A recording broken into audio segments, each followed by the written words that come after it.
দাঁড়ানো অবস্থায় জোরে ধাক্কা মারলে দেখা গেছে যে আলিম পরে গিয়ে দেয়ালের মধ্যে বাড়ি খেয়ে সে বসে পড়ে। বসে রক্ত পড়তে থাকে।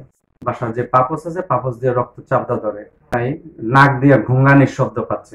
সে ভয় পেলো যে আশেপাশে কেউ দেখে ফেলবে বা জেনে ফেলবে। পোস্টটা দিয়ে তার নাকের মাঝে একটু চাপদা ধরলো, বুঝতে পারতেছে তার কোনো সারা শব্দ নেই। মনে করছে অজ্ঞান হয়ে গেছে বা কিছু, পরিষ্কার করে লাশ কি করবে। ওই সময় গলার মাঝে রশি বেঁধে তারপর তার মধ্যে একটা প্লাস্টিকের বস্তা দেয় যেন রক্ত অন্য কোথাও না পড়ে। আশেপাশে দেখলো যে কোনো মানুষজন নেই। সে তার ভাষ্য মতে যে সে কেচি কেটে তালা লাগিয়ে দেয় যাতে কোনো লোক ঢুকতে না পারে। দোতলার মধ্যে সে লাশটা নিয়ে যায়। দোতলার মধ্যে একটা ছাদ, নানাদিন ভবন, কিছু ময়লা টয়লা আছে, ওইটার নিচে লাশটা লুকায় রাখে এবং উপরে প্লাস্টিকের বস্তা দিয়ে রাখে।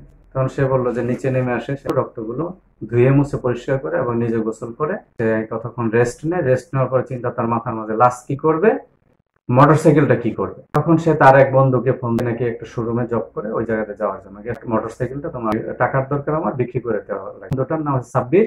যে মোটরসাইকেল বিক্রি করতে গেলে কাগজপত্র লাগবে। বললো কাগজপত্র আমি 2-3 দিন পরে নিয়ে আসবো, তুমি পাঠিয়ে দেখাও আর মোটরসাইকেলটা 2-3 দিন আপাতত রাখো। এই বলে সে চলে আসছে। আলিমের একটা ব্যাগ ছিল, মোবাইল। উপজেলার পাশে আব্দুল লতিফ সিদ্দিকের বাড়ির পাশে একটা পুকুরে সে ডিল দিয়ে ফেলে দিচ্ছে এবং সে ওদেরকে পরে দেখায় লাশটা তাহলে কিভাবে করেছে। এককভাবে করেছে অন্য ম্যাচের মধ্যে আরো 4 জন লোক আছে। তারা যখন 10টার পরে যার যার গেট লাগায় ঘুমিয়ে পড়ছে, সে আশেপাশে নীরব হয়ে গেছে।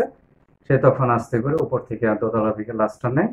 লাশটা নিয়ে সিঁড়ি দিয়ে আস্তে করে বেরিয়ে গিয়ে পিছন দিক দিয়ে বেরে সে তার লাশ লুকানোর দরকার, কাছাকাছি গিয়ে এই সেফটি ট্যাঙ্কি লাশটাকে সেফটি ট্যাঙ্কি ঢাকনা খুলে ওইটার মধ্যে ফেলে দেয়। তাকে আবার জিজ্ঞাসা করলাম স্যান্ডেল গুলো কোথায় ফেলছে। বললো যে পাশে একটা জোপে ফেলছে। তো তার দেখানো মতে আমরা ওই স্যান্ডেল গুলো উদ্ধার করে পেরেছি এবং মোটরসাইকেল উদ্ধারের জন্য আমরা ওই জায়গায় যাই। সাব্বিরের বাড়ি একটু দূরত্ব রেখে সাব্বিরের বাড়িতে গিয়ে মোটরসাইকেলও পাই এবং সাব্বিরকে জিজ্ঞাসাবাদ করে যে মোটরসাইকেল তোমার কিভাবে আসছে।